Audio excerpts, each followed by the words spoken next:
নতুন content creator এবং অনেকের জন্যই একটা সবথেকে বড় সমস্যা হচ্ছে ক্যামেরার সামনে কথা না বলতে পারা। আজ আমি এই বিষয়টাই নিয়ে কথা বলবো, ক্যামেরার সামনে আমরা কিভাবে কনফিডেন্টলি এবং ফ্লুয়েন্টলি কথা বলতে পারি। প্রথমত আমাদের যে কাজটা করতে হবে সেটা হচ্ছে মনের ভয় এবং কনফিডেন্স বৃদ্ধি করা। আমরা অনেক সময় আমাদের ভয় থাকার কারণে আমরা কথা বলতে পারি না এবং আমাদের কনফিডেন্সহীনতায় ভুগি। কন্টেন্ট ক্রিয়েশনের জন্য আপনার সবথেকে বেশি গুরুত্বপূর্ণ যে স্কিলটা লাগবে সেটা হচ্ছে স্ক্রিপ্ট লেখার কৌশল। এক্ষেত্রে আপনি অনেক কিছুর সাহায্য নিতে পারেন, যেমন চ্যাটজিপিটি বা কোনো কিছু রিসার্চ। এই বিষয়গুলো করে আপনি একটা স্ক্রিপ্ট তৈরি করবেন, তারপর সেই বিষয়টার উপর আপনি ফ্লুয়েন্টলি কথা বলে যাবেন। এমনটা না যে আপনি সেই স্ক্রিপ্টটা ফুললি দেখে দেখে বা মুখস্থ করে পড়বেন, সেটি না করে আপনি সেই স্ক্রিপ্টটার মূল পয়েন্টগুলো লিখে রাখবেন এবং সেটি থেকে আপনার কথা বলতে হবে। বিভিন্ন অ্যাক্টর থেকে শুরু করে পৃথিবী বিখ্যাত যত মানুষ আছে তারা প্রথমেই ফ্লুয়েন্টলিভাবে কথা বলতে পারে না, সেটার জন্য তাদের প্রয়োজন হয়েছে অনেক বেশি প্র্যাকটিস। আমি দৌড়াচ্ছি কেন?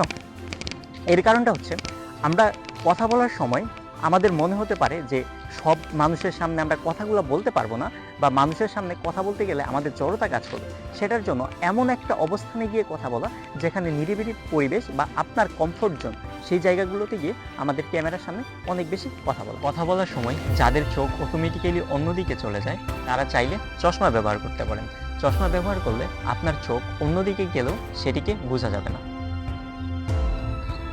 ঠিক এভাবে ক্যামেরার দিকে তাকিয়ে কথা বলা, সহজভাবে এবং স্পষ্টভাবে আপনি ক্যামেরার দিকে তাকিয়ে যখন কথা বলবেন তখন সেই কথাগুলোর গ্রহণযোগ্যতা আরেকটু বেড়ে যাবে। ক্যামেরাকে নিজের বন্ধু ভাবা।